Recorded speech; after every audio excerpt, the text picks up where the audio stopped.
NASA doesn't want you to know they have the last megalodon. NASA used to conduct sea exploration off the US coast back in the 1970s. They spent a lot of their money creating a large underwater enclosure off the coast of Maryland. This large underwater habitat was called Zone F.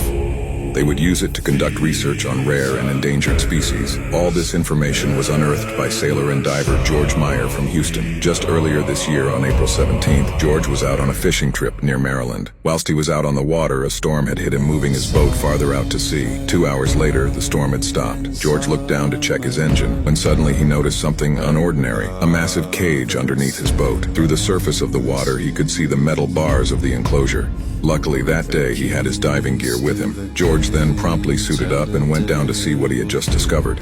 As he got deeper down, he realized the cage was gigantic. As he closely inspected one of the bars, he noticed a small engraving which read, "Zone F, property of NASA Stayout," on one of the bars.